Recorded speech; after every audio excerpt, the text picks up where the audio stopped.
Tu m'aimes, je le sais. Tu me portes dans ton cœur. Et ton cœur bouillonne d'amour pour moi. Tu es mon papa et je t'aime, tu le sais. Je te porte dans mon cœur. Et mon cœur bouillonne d'amour pour toi. Tu es mon papa et tu es mon papa et tu es mon papa et tu es mon papa et tu es mon papa et oui Seigneur, tu es mon Père. Oui Seigneur, tu es notre Père. Et ce matin, c'est encore entre tes mains que nous nous abandonnons pour que tu viennes façonner nos cœurs, pour que tu nous donnes la forme qui te plaît. Tu es un Dieu parfait, tu es un Dieu excellent, tu es un Dieu qui ne se trompe jamais. Et lorsqu'un jour tu as posé sur nous tes regards, tu ne t'es pas trompé. C'est ton cœur de Père qui a parlé, c'est ton amour qui s'est manifesté au travers de la grâce qui nous a été offerte en Jésus-Christ pour que nous puissions devenir tes enfants. Et ce matin, nous voulons faire silence dans nos cœurs et être à l'écoute de ta voix, ô Père, pour que tu viennes encore nous donner la forme qui te plaît. Ta parole te décrit comme un divin potier qui manie l'argile entre ses mains à sa guise. Et nous ne voulons pas être une argile qui conteste avec toi, qui conteste avec tes préceptes. C'est toi qui sais toutes choses, Seigneur.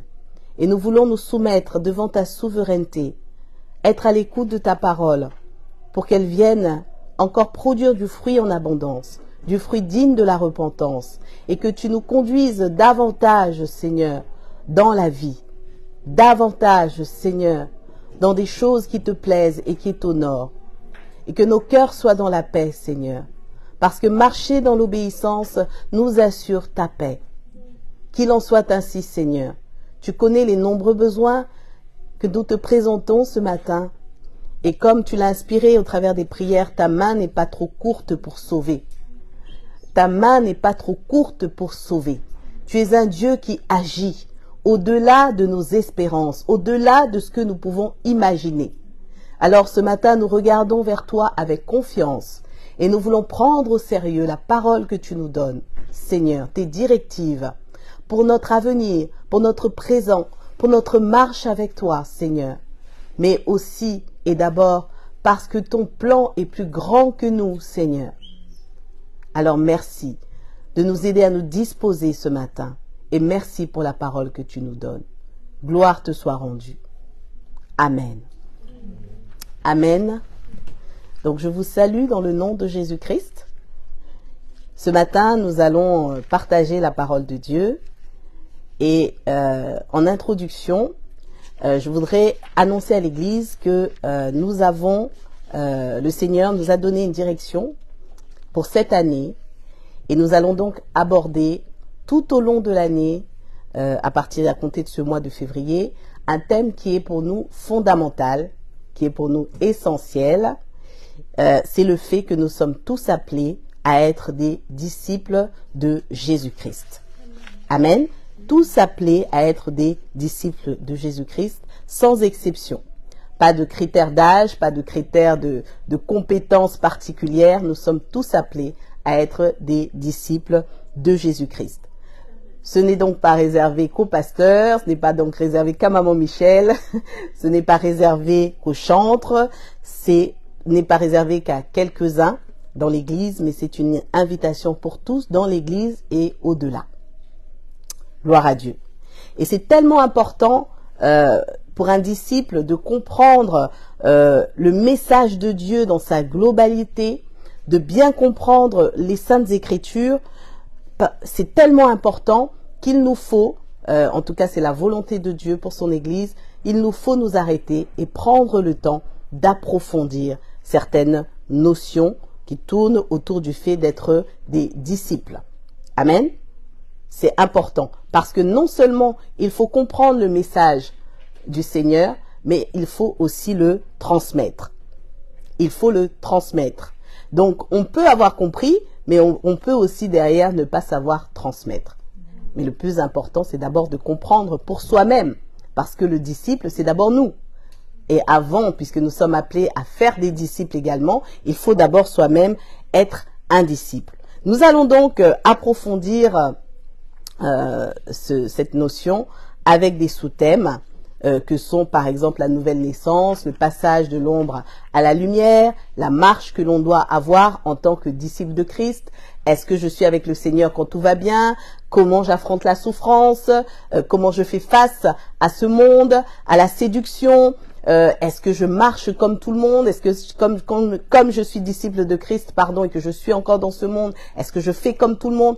Il y a quand même des notions importantes que nous devons partager ensemble et nous allons nous enrichir bien évidemment mutuellement parce que nous avons tous une expérience avec le Seigneur. Il y a d'une part les vocations, mais il y a l'expérience individuelle de chacun. Amen. Et si nous sommes un corps, c'est pour que nous puissions aussi nous alimenter les uns et les autres, nous bénir les uns et les autres par nos apports. Et parce que nous donnons la main, parce que nous nous appelons la main d'association et donc nous donnons la main d'association, amen, nous aurons aussi la grâce d'être bénis par d'autres serviteurs, servantes de Dieu, au-delà de notre seule communauté. Et ça, c'est un véritable enrichissement. Amen.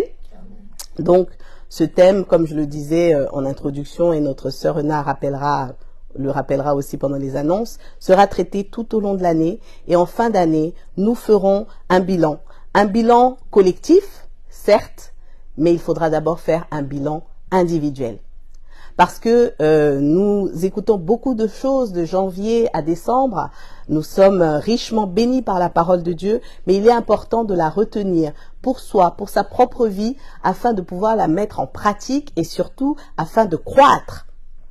On ne peut pas entrer en 2024 et finir l'année en étant le même si on a reçu la parole de Dieu. Il nous faut croître, il nous faut porter du fruit. Et donc c'est important de s'examiner à la lumière de la parole de Dieu, de ce qu'on a reçu pour savoir où on en est, si on a bien compris les préceptes divins qui nous ont été enseignés. Amen. Donc aujourd'hui, ce sera une introduction, un aperçu général que le Seigneur va nous apporter pour nous donner une première direction par mon intermédiaire. Et dans ce que j'ai à vous partager ce matin, on va évoquer le critère de choix du Seigneur. Comment le Seigneur choisit ses disciples? Quels sont les critères qui lui tiennent à cœur? Parce qu'il peut y avoir de la confusion aussi autour de cela. Et certains d'entre nous peuvent se sentir moins légitimes que d'autres. Moins légitimes que d'autres par rapport à leur appartenance au Seigneur, par rapport au fait qu'ils peuvent s'approcher de Dieu, qu'ils peuvent même être simplement des enfants de Dieu. Donc on va essayer de regarder rapidement quelles sont les choses qui retiennent l'attention du Seigneur. Nous allons évoquer aussi pour quelles raisons le Seigneur nous rend participants à son œuvre. Parce que, disons-le nous bien, il est tout puissant, n'est-ce pas, notre Dieu? Donc, a-t-il véritablement besoin d'aide? A-t-il véritablement besoin d'aide pour accomplir tout ce qu'il a à accomplir? Il a créé le monde tout seul. Amen. Nous le lisons dans la Genèse. Il lui a suffi d'une parole pour tout créer. A-t-il besoin de nous? Pourquoi nous rend-il participants à cette œuvre? Nous allons aussi voir ensemble que être dans la vérité, c'est être équilibré. Toutes ces choses, en tant que disciples de Jésus-Christ, il faut véritablement les comprendre et les accepter. Accepter le fait qu'il faut être équilibré. La vérité est synonyme d'équilibre. Nous allons voir ensemble à quel point c'est important d'être la lumière du monde parce que ce monde a besoin d'espoir. La vérité, c'est ça. Ce monde a besoin d'espoir. Il est cerné de toutes parts. Et nous connaissons la fin de ce monde. Ce monde est condamné. Il n'y a pas d'issue. Et de plus en plus, les gens du monde ressentent n'est pas une insulte hein, quand on dit les gens du monde, vous me comprenez, mais ressentent cette pression, cette condamnation. Le monde a besoin d'espoir. Et nous allons voir ensemble que nous représentons cet espoir que Dieu a voulu laisser dans le monde. Il sera important aussi de se rappeler que la garantie de la réussite de notre marche, c'est de toujours suivre Jésus-Christ, de toujours suivre son exemple. Parce que nous avons pu constater que dans le christianisme, se sont infiltrées plusieurs doctrines qui parfois nous éloignent, souvent nous éloignent de la voie de Christ pour nous perdre. Mais la garantie d'une réussite, ce n'est pas d'avoir le meilleur travail au monde, ce n'est pas d'avoir la plus belle maison au monde, mais c'est de suivre le Seigneur Jésus-Christ. Nous allons voir aussi que pour œuvrer avec le Seigneur, il ne s'agit pas simplement de le confesser, de proclamer des choses, mais il faut s'engager. La notion de disciple, elle s'associe pleinement à la notion d'engagement. Et quand le Seigneur me mettait ça à cœur, j'avais cette image d'une église où il y a d'un côté ceux qui se consacrent au service, qui s'engagent donc religieusement, mais qui ne s'engagent pas spirituellement, qui font des choses de manière rituelle, mais qui en réalité ne s'engagent pas spirituellement et qui donc ne prennent pas le temps de croître. Il faut s'engager avec le Seigneur Jésus-Christ, s'engager à marcher et à vivre selon sa parole, pas seulement s'engager à faire des choses au sein de l'église locale. Et enfin, nous verrons que la mission, elle est égale au service, mais à l'exemple du Seigneur Jésus-Christ, pas servir comme les hommes imaginent qu'il faut le faire. Amen. Parce que le Seigneur Jésus-Christ n'est pas venu avec ses habits de roi. Il est venu avec un vêtement de serviteur. Alors comment nous allons-nous remplir notre mission à l'exemple de Jésus-Christ? C'est aussi en prenant ce vêtement de serviteur. Alléluia. Voilà, donc je vous ai brossé un peu le panorama rapide et assez dense de ce que nous allons échanger. Ce matin, nous allons aborder quelques notions, mais tout au long de l'année, je prie le Seigneur, nous prions le Seigneur, avec le pasteur Guy et toute l'équipe, que vraiment nous puissions recevoir la vie et que la vie puisse jaillir par la mise en pratique de la parole de Dieu. Amen. Vraiment que nous puissions entrer dans ce témoignage qui honore le Seigneur et qui permet de propager le salut, de gagner des âmes à Christ. Alléluia. Donc je vais demander à notre jeune frère Timothée, qui est pas loin de moi, de lire notre texte du jour dans Matthieu chapitre 4, du verset 12 au verset 22. Et nous allons être attentifs à cette lecture. Est-ce qu'il y aurait un micro? Merci. J'espère que sur Skype on m'entend tout de même. Je lis la parole de Dieu. Jean a été mis en prison. Quand Jésus apprend cela, il part pour la Galilée. Il ne reste pas à Nazareth et il va habiter à Capernaum, au bord du lac, dans la région de Zabulon et de Nephtali. Ainsi se réalise cette parole du prophète Ésaïe. Pays de Zabulon et de Nephtali, près de la mer, de l'autre côté du Jourdain, Galilée, pays de ceux qui ne sont pas juifs, le peuple qui habite dans la nuit a vu une grande lumière. Pour ceux qui vivent dans le sombre pays de la mort, une lumière a brillé. À partir de ce moment, Jésus se met à annoncer: changez votre vie. Oui, le royaume des cieux est tout près de vous. Jésus marche au bord du lac de Galilée. Il voit deux frères, Simon, qu'on appelle Pierre, et André, son frère. Ce sont des pêcheurs, et ils sont en train de jeter un filet dans le lac. Jésus leur dit: venez avec moi, et je ferai de vous des pêcheurs d'hommes. Aussitôt, ils laissent leur filet et ils suivent Jésus. En allant un peu plus loin, Jésus voit deux autres frères, Jacques et Jean, les fils de Zébédée. Ils sont dans la barque avec leur père Zébédée. Ils réparent leur filet. Jésus les appelle. Aussitôt, ils laissent leur barque et leur père et ils suivent Jésus. Amen. Amen. Amen. Gloire à Dieu. Gloire à sa parole. Parmi nous, je le disais tout à l'heure, certains ne se sentent pas à la hauteur concernant la foi, concernant les choses de Dieu. Et on voit dans ce texte que lorsque le Seigneur commence son ministère en quelque sorte, il a une pensée, selon la prophétie donnée par Isaïe, il a une pensée pour un type de peuple particulier. C'est un peuple qui est assis dans les ténèbres.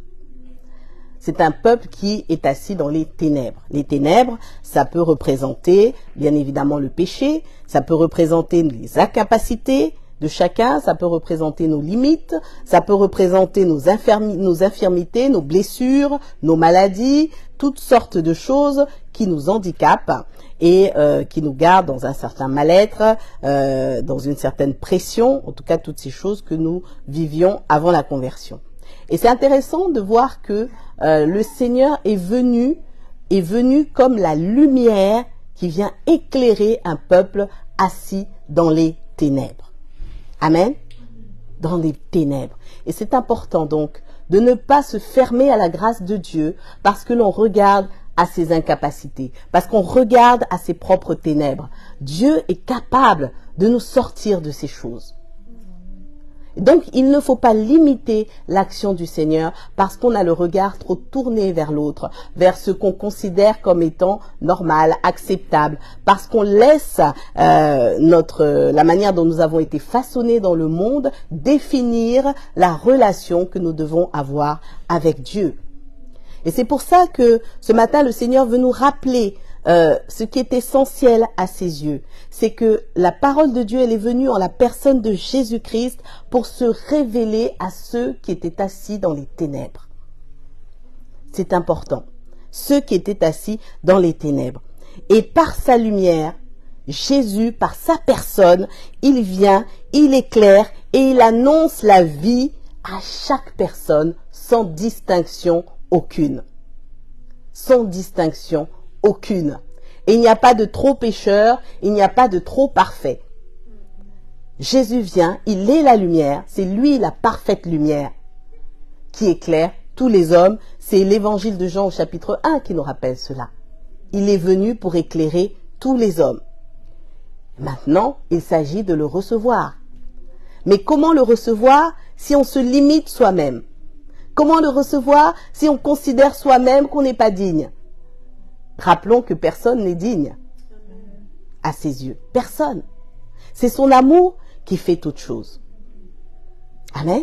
C'est son amour qui a fait toute chose. Jean 3,16 que nous connaissons parfaitement nous dit « Car Dieu a tant aimé le monde ». Il n'est pas dit « Car Dieu a tant vu la sœur Euna qui était parfaite ». Mais car Dieu a tant aimé le monde.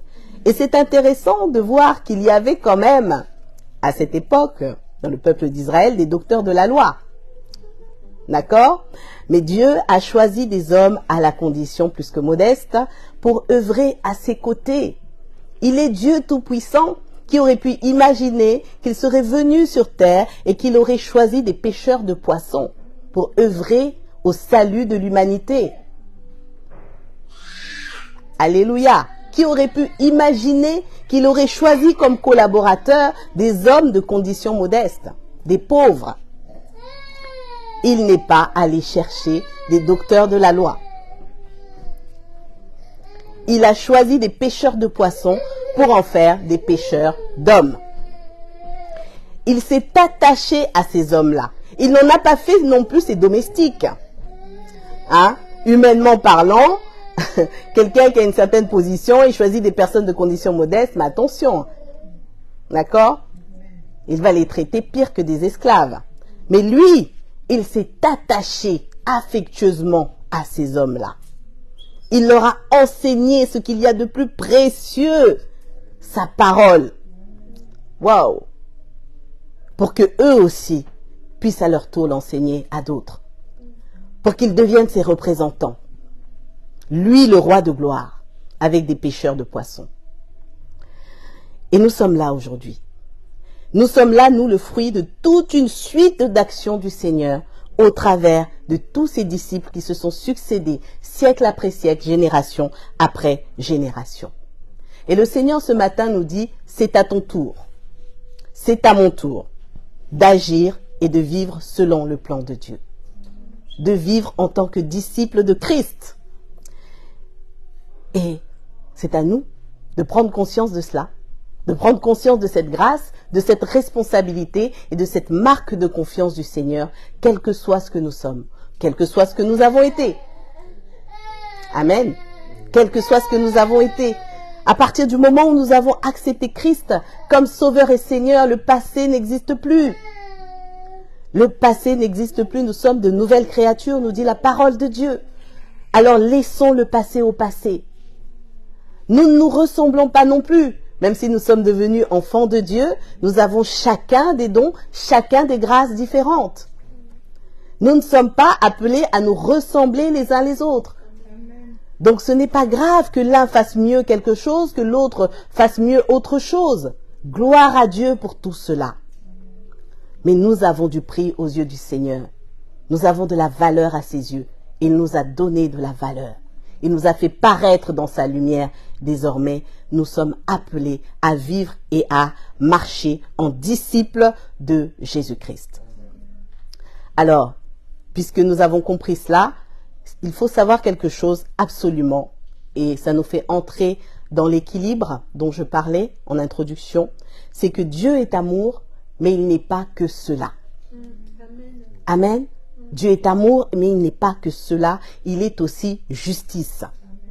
Et la justice de Dieu, il ne faut pas la prendre à la rigolade. Au contraire, c'est quelque chose auquel il faut aspirer. Il faut la rechercher. Nous avons Matthieu 6, 33 qui nous demande de privilégier la recherche de la justice de Dieu plutôt que les biens matériels. Parce que tout ça nous est donné par-dessus. Nous avons des besoins dans ce monde, mais Dieu le sait. Il en prend soin. Il nous a donné le moyen de la prière pour lui apporter toutes nos préoccupations. Mais il y a quelque chose que nous devons rechercher à tout prix, c'est la justice de Dieu. Et hier, avec les jeunes, nous évoquions le fait que, ou alors c'est avec quelqu'un d'autre que je partageais cela, le fait de rechercher, c'est une action persévérante. Amen. C'est quelque chose qui doit être intense, qui doit être régulier. Rechercher la justice de Dieu. Proverbe 21, verset 3 nous dit « La pratique de la justice et de l'équité, voilà ce que l'Éternel préfère au sacrifice. » Voilà ce que l'Éternel préfère au sacrifice. Et en résumé, donc, c'est-à-dire que l'obéissance, c'est synonyme de vivre en juste. L'obéissance, c'est ça. C'est vivre en juste devant Dieu. C'est cela la justice. Il faut avoir pour motivation de mener une vie qui plaît à Dieu. Ça, c'est ce que le disciple doit faire pour plaire à son maître. Voilà pourquoi le message de la Bible doit être complet. Il ne faut rien ajouter, il ne faut rien retrancher non plus. Et c'est ainsi que nous pourrons croître et que nous serons équilibrés. Ne pas dire seulement Dieu est amour, mais parler aussi de la justice de Dieu. Être enseigné sur la justice de Dieu. Amen. Pour pouvoir être nourri convenablement et croître convenablement. Et avec la justice, nous devons inclure la repentance. Nous devons inclure l'abandon du péché dans les enseignements. La sanctification, sans laquelle nul ne verra Dieu. C'est ce qui est écrit. Amen. C'est ce qui est écrit pour que nous puissions sortir des œuvres des ténèbres. Parce que n'oublions pas que nous ne sommes pas dans notre environnement naturel. Et donc nous pouvons très facilement être rattrapés par les œuvres des ténèbres. Notre chair garde la mémoire du péché en elle. Et si nous n'entreprenons pas ce que Dieu nous a recommandé dans sa parole, si nous ne prenons pas la croix, si nous ne sommes pas enseignés sur ce que nous avons à faire, eh bien nous allons repartir à ce que nous avons vomi. Mais ce n'est pas la volonté de Dieu pour ses disciples. Alors ce qui est extraordinaire avec notre Seigneur, c'est que tant que nous sommes en vie, si nous sommes éloignés de lui, il y a de l'espoir.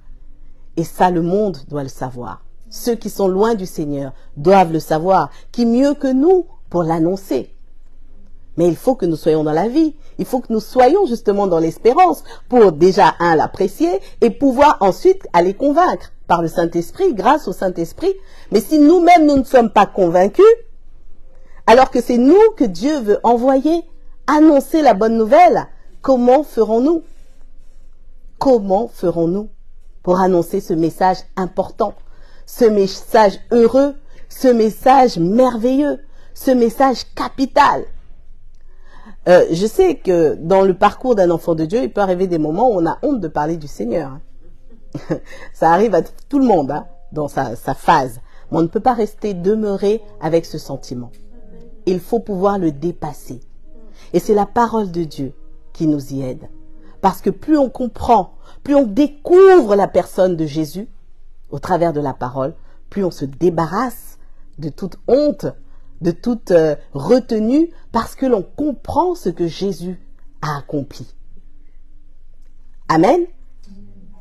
Plus on comprend que Jésus est essentiel à toute vie sur la terre. Et donc on parle de lui avec joie. Amen. Avec joie. Moi, si j'ai fait un bon plat le midi, que j'ai goûté mon plat, je sais qu'il est bon, mais je vais en faire la promotion. N'est-ce pas? Je vais tout faire pour que tonton Audrey vienne goûter mon plat. Et puis ensuite en parler à d'autres. Parler de ma spécialité. Lorsqu'on a goûté à Jésus, on ne peut pas se retenir. Amen. Lorsqu'on a goûté à l'amour de Dieu, on ne peut pas se retenir d'en parler. On ne peut pas se priver de témoigner. Alléluia.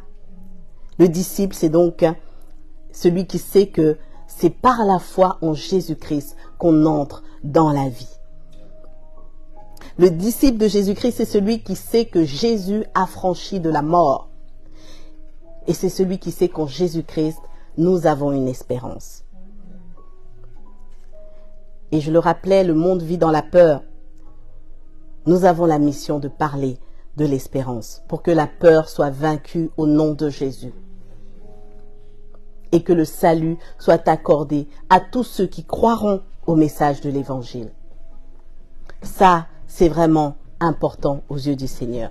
Et je posais la question en introduction, mais pourquoi est-ce que Dieu a voulu faire ces choses avec nous? Pourquoi il ne le fait pas tout seul? Pourquoi est-ce qu'il a besoin de nous associer à cela? Bien-aimés, Dieu fait les choses par amour. Et il veut nous enseigner à les faire avec amour aussi. Dans l'amour. Alléluia. À les faire dans l'amour. Mais on ne fait pas les choses dans l'amour tout seul. Vous êtes d'accord avec moi? Sinon on est narcissique, on s'aime soi-même. Dieu a voulu nous enseigner cela. À faire les choses par amour et dans l'amour. Alléluia.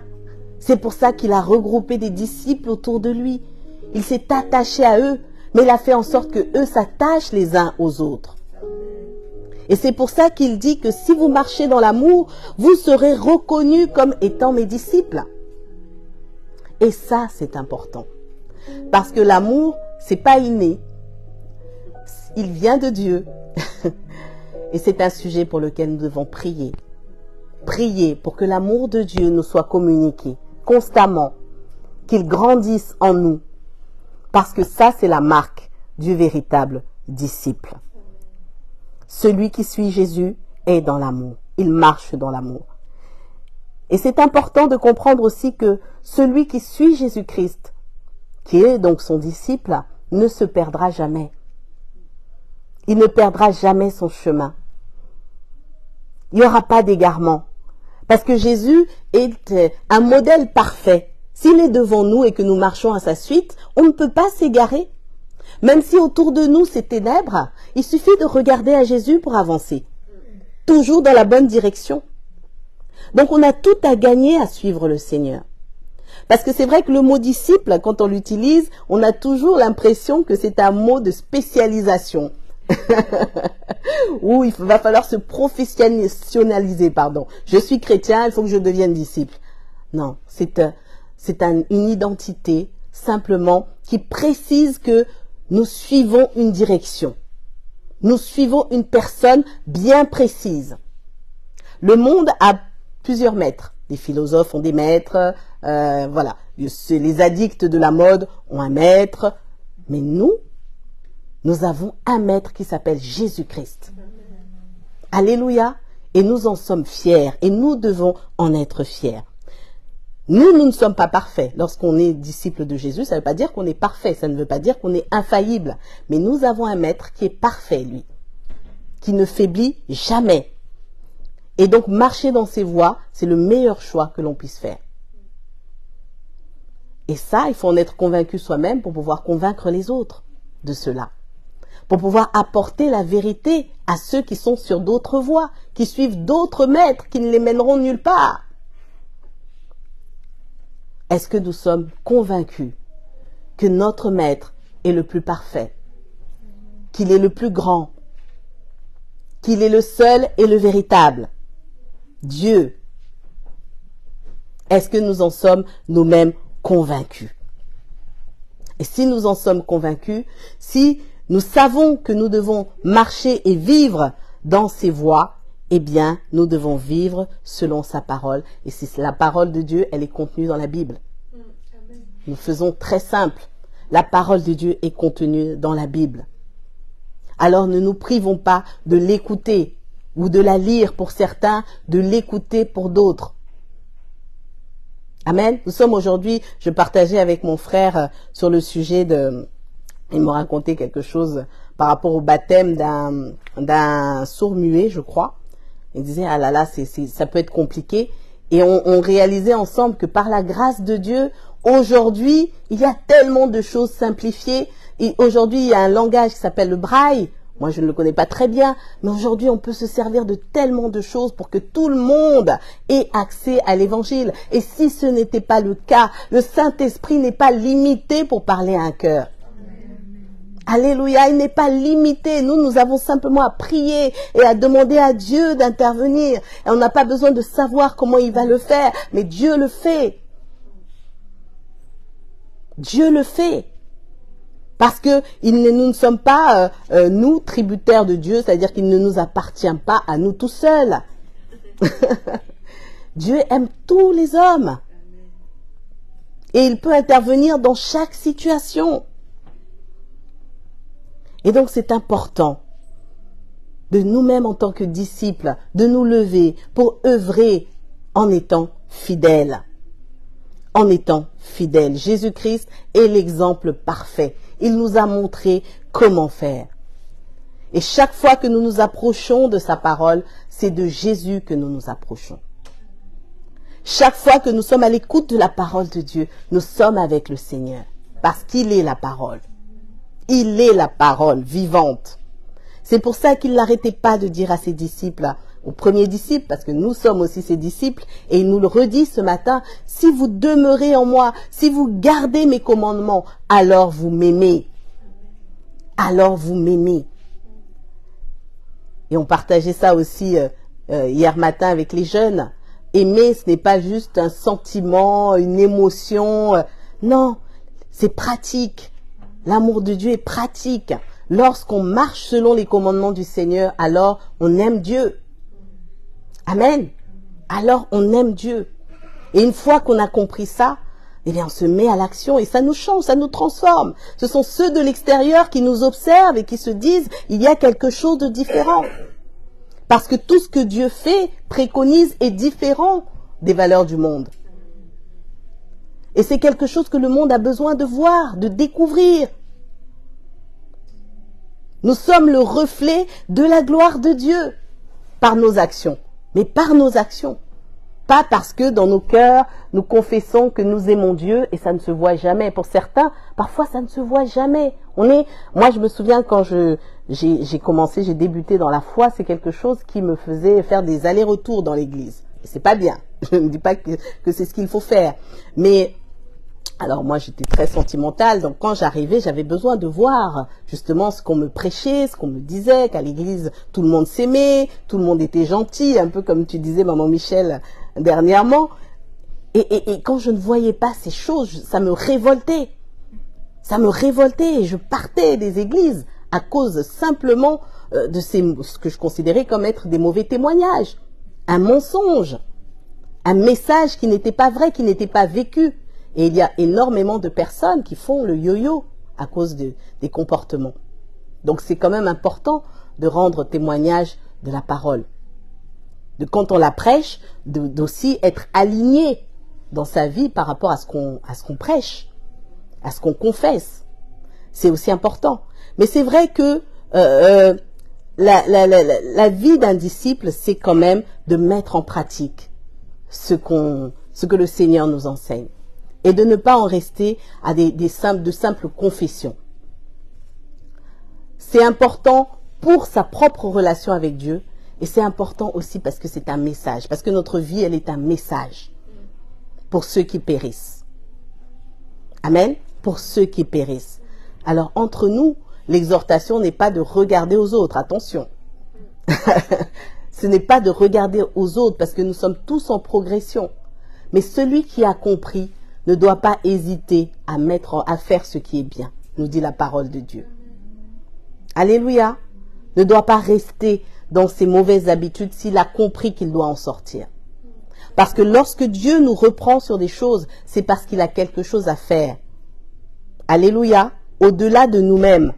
Si Dieu me reprend sur la colère, c'est parce que peut-être que dans quelque temps, il va m'utiliser auprès de quelqu'un qui est dans le besoin, qui va peut-être me mettre en colère. Mais si je me mets en colère à ce moment-là, alors le Seigneur ne pourra pas œuvrer pour cette personne. Vous voyez? Donc le plan de Dieu est tellement grand, il nous dépasse, que nous devons apprendre à faire seulement ce que Dieu dit, en étant conscient que ça va servir son plan. Notre transformation va servir à son plan. Et plus vite nous serons transformés, mieux ce sera. Parce que la moisson est grande. Parce qu'il y a du travail. Mais nous n'allons pas vivre éternellement sur la terre. Nous avons une durée de vie qui est aussi limitée. Alors est-ce que nous voulons passer notre vie à côté de ce que Dieu a prévu que nous fassions?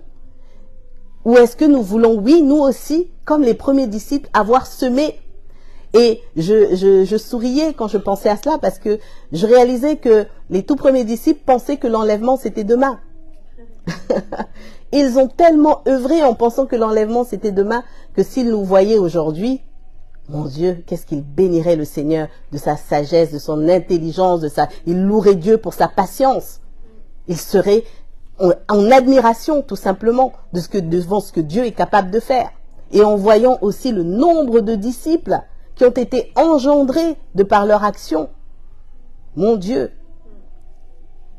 Alors regardons simplement à ce que Dieu nous demande de faire. Amen. Vraiment, c'est le message particulier, précis que le Seigneur souhaite nous donner. Tous appelés à être ses disciples et à participer à l'annonce de la bonne nouvelle à laquelle nous-mêmes nous croyons et dont nous bénéficions. Nous allons nous rappeler l'ordre de mission quand même, qui est le nôtre. Est-ce que frère Timothée, tu peux nous lire Matthieu 28, les versets 18 à 20.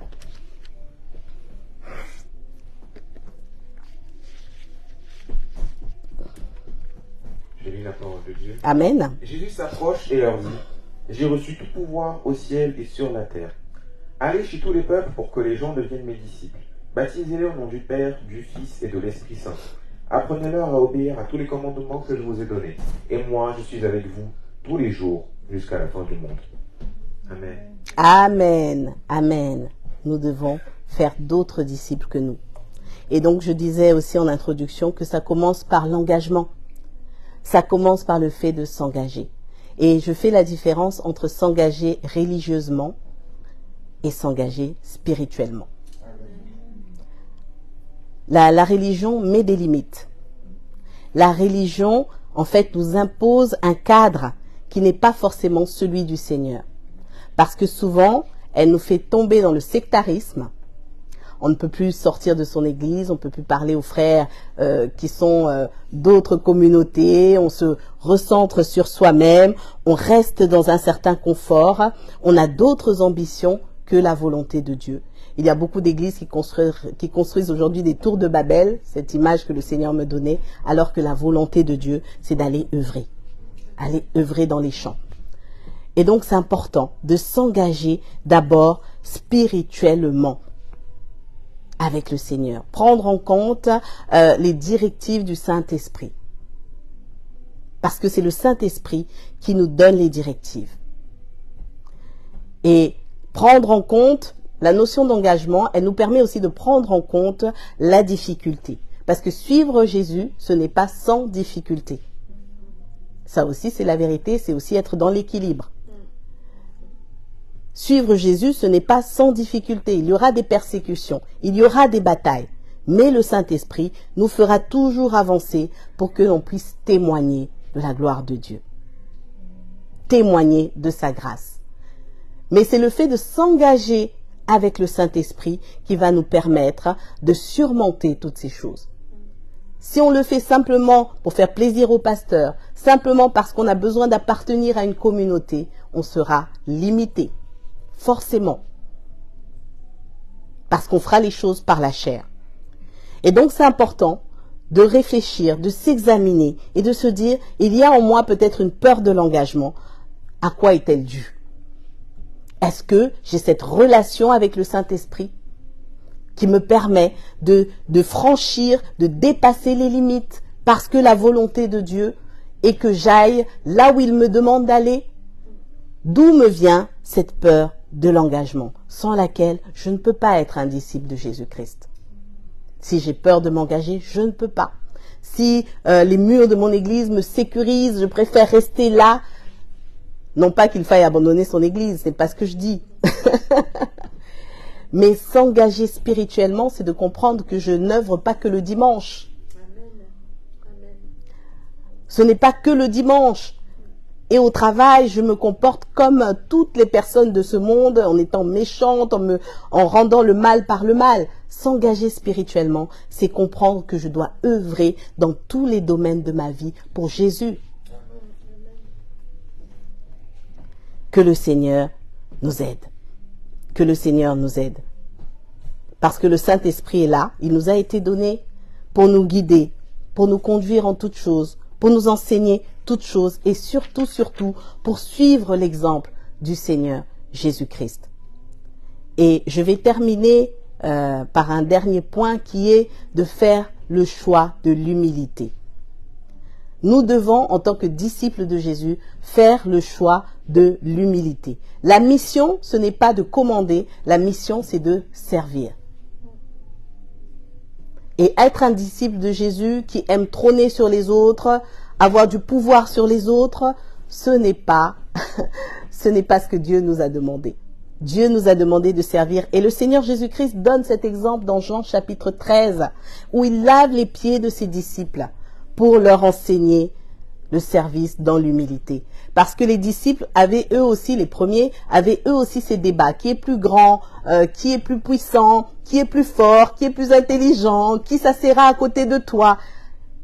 Vous lirez les évangiles, quelquefois ils étaient minés par ces réflexions charnelles. Et le Seigneur, un jour, a réglé la question, il les a pris, il leur a lavé les pieds. Lui qui est le plus grand de tous, il les a pris, il s'est fait le plus petit, il leur a lavé les pieds. Pour leur enseigner justement à se servir, à remplir leur mission dans l'humilité. Amen, dans l'humilité. Que la sagesse de Dieu vraiment nous soit accordée parce qu'elle n'a rien à voir avec la sagesse des hommes. Elle n'a rien à voir avec la sagesse de ce monde. Et avec la sagesse de Dieu, nous réussirons notre mission. Nous réussirons notre mission. Nous réussirons à gagner des âmes au royaume des cieux. Quelle que soit notre condition physique, je sais qu'il y a des malades ce matin. Je sais qu'il y a des personnes qui sont dans le dénuement, des personnes qui sont dans toutes sortes d'épreuves. Dieu s'occupe de ces choses. Mais notre part à nous, c'est d'être ses enfants, d'être ses disciples, de marcher dans ses voies et de faire sa volonté. Et il nous enseigne toutes choses. Même si aujourd'hui, ce matin, peut-être que je ne sais pas ce que j'ai à faire, Dieu, par le Saint-Esprit, va nous donner les directives. Amen. Va nous donner les directives. Alors il y aurait énormément de choses à dire, il y en aura. Mais moi j'ai retenu vraiment l'une des plus belles qui dit que l'amour est une marque du disciple. Donner de l'amour, donnons de l'amour. C'est ça, manifester et refléter la gloire de Dieu. il y a la prophétie des fins des temps qui nous est rappelée dans Matthieu 24, verset 12, et qui dit que l'amour du plus grand nombre se refroidira. Et nous pouvons déjà le ressentir.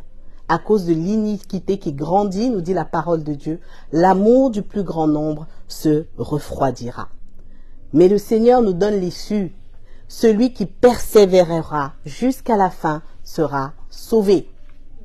Celui qui persévérera jusqu'à la fin. Et pour persévérer, et ce sera le mot de la fin, pour persévérer, il faut s'imposer une discipline. Et vous allez constater comme moi que le mot discipline rime avec disciple. Il n'y a pas de disciple sans discipline. Et dans tous les domaines de la vie, de toute manière, dans la foi, dans le sport, dans les finances, au travail, dans la gestion quotidienne de la famille, sans discipline, on n'obtient aucun résultat. Ça n'existe pas. Ça n'existe pas.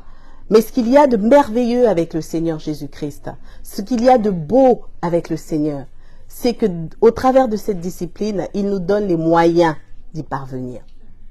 C'est lui qui nous donne d'abord les ressources, les forces, et ensuite nous passons à l'acte. Alléluia. Donc il n'y a pas besoin d'avoir peur, pas besoin de se poser des questions, pas besoin d'avoir des bagages intellectuels comme je ne sais quoi. Il faut simplement s'approcher de Jésus, qui a déjà tout prévu, qui a déjà pourvu pour devenir simplement un disciple qui marche à sa suite. Alléluia. Donc nous allons dans la prière demander de l'aide au Seigneur. Nous allons lui demander que notre foi puisse engendrer de bonnes racines. Parce que nous devons être enracinés en Jésus-Christ. C'est-à-dire que rien ne doit nous arracher, d'accord, nous arracher à Jésus. Nous devons rester enracinés par la foi. Et nous devons être des lumières dans ce monde des ténèbres. Nous devons être des lumières dans ce monde des ténèbres. Dieu n'a pas fait de nous des ténèbres. Non, il a fait de nous la lumière du monde. Et c'est une responsabilité. C'est une responsabilité dans laquelle nous sommes tous appelés à entrer. Alléluia. Il y a peut-être des blocages dans ta vie qui sont liés au fait que tu n'entres pas dans ton identité. Il y a peut-être des choses qui bloquent parce que Dieu est en train de te parler. Il suffit que tu entres dans ton identité pour te lever. Alléluia. Nous allons prier. Nous allons ensemble nous incliner dans la prière. Et nous allons demander au Seigneur, vraiment, est-ce que Maman Michel, tu pourrais conduire ce temps de prière, s'il te plaît? Élever la voix pour nous tous. Et demander au Seigneur de nous aider, de venir au secours de notre foi et de nous aider à aller encore plus loin avec lui. De nous aider à revenir à lui. Si nous nous sommes arrêtés sur le chemin pour une raison ou pour une autre et que nous avons cessé de le suivre, cessé de le regarder comme étant notre modèle parfait, que le Seigneur nous pardonne et qu'il nous aide à revenir, à reprendre la marche et qu'il continue de nous abreuver de sa parole puisqu'il en a décidé ainsi pour que nous puissions entrer dans la vie pleinement, qu'il n'y ait plus les ténèbres. Nous voulons être dans la lumière jusqu'à la fin. Alléluia, Jésus. Merci Seigneur Jésus. Merci Seigneur Jésus. Ta parole, Seigneur Dieu, qui est venu faire ce pourquoi tu l'as envoyé en terre. Jésus. Tu nous connais, Seigneur Dieu, tu sais, Seigneur Dieu, dans quel état, Seigneur Dieu, nous sommes. Amen. Nul ne peut se cacher devant toi, Seigneur, parce que tout est mis à nu devant toi, lumière. Encore ce matin, tu nous rappelles, Seigneur Dieu, combien il est important, Père, d'être vrai devant toi, Seigneur Dieu, de laisser tomber les masques, Seigneur Jésus-Christ, Amen, de faire tomber, Seigneur Dieu, tout ce qui nous détenons encore, Seigneur, fermement de nous, Seigneur Jésus-Christ, dans nos cœurs, Seigneur, afin d'être libérés, Seigneur Dieu, une vie épanouie, Seigneur Dieu, avec toi, Père. Tu es venu, Seigneur Dieu, afin de nous donner, Seigneur, une vie nouvelle, et nous avons accepté de marcher avec toi, et tu vois, Pour certains encore, Seigneur Dieu, les chaînes, Seigneur, tu vois encore pour certains encore, Seigneur Dieu, les fardeaux. Tu vois encore, Seigneur, pour certains encore, Seigneur Dieu, des lourdeurs. Et pourtant, tu es clair, Seigneur Dieu. Pourtant, tu parles, Seigneur Dieu. Tu n'as eu de cesse de parler à nos cœurs, Père. Alors ce matin, dans cette unité que tu nous accordes d'avoir, Père, nous voulons prier les uns pour les autres. Amen, Seigneur, Jésus. toi-même, Seigneur Dieu, tu le fais. Seigneur Dieu, donc tu pries pour chacun. Oh, Seigneur. Pas passer à côté, Seigneur Dieu, de ce que tu nous as donné ce matin, Père. De pouvoir, Seigneur Dieu, venir à toi, Seigneur Dieu, tout simplement déposer, Seigneur Dieu, tout ce qui encombre nos cœurs, Père. Être de ceux de celles, Seigneur Dieu, qui sont régénérés, renouvelés, restaurés, Seigneur Dieu, se tenant fermes, Seigneur Dieu, dans nos positions, Seigneur Jésus-Christ, dans nos cœurs, Père. Que véritablement, Seigneur Dieu, tu sois, Seigneur, celui qui siège, qui règne, Seigneur Dieu, qui trône, Seigneur Jésus-Christ, sur nos cœurs, Père, afin que nous soyons, Seigneur Dieu, de ceux de celles, Seigneur, qui marchent, Seigneur, avec confiance, équilibré comme tu nous l'as dit ce matin. Nous ne recherchons, Seigneur Dieu, qu'à te plaire, Père.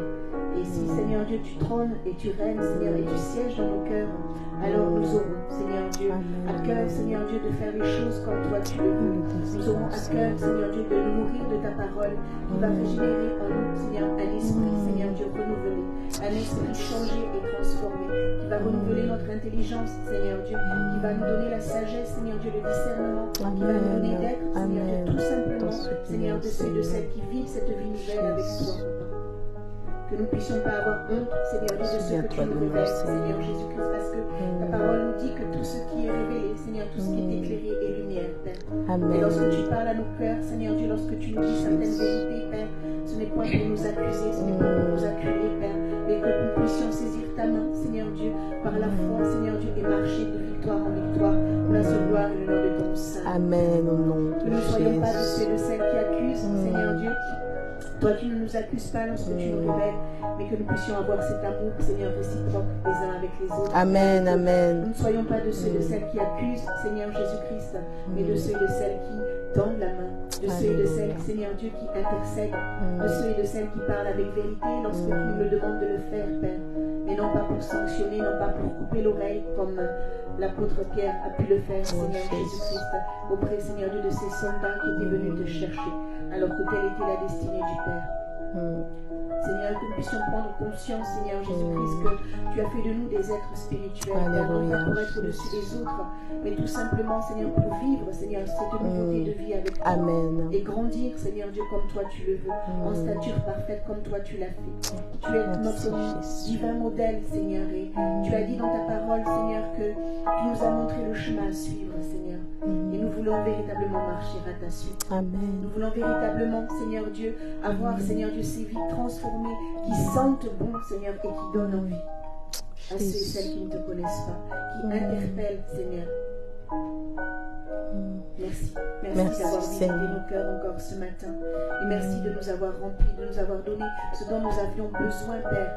Afin, Seigneur Dieu, que dès à présent, nous puissions tenir ferme, Seigneur Dieu, dans ces positions que tu nous accordes d'avoir dans nos cœurs et que cela puisse te refléter. Amen. Au nom puissant de Jésus. Au nom de Jésus. Au nom puissant de Au nom de Jésus. Merci. Merci, Seigneur Jésus. Amen, amen, amen, amen. Gloire à Dieu. Nous vous souhaitons un bon dimanche et à mardi soir pour le partage et l'enseignement. Que Dieu vous bénisse. Amen.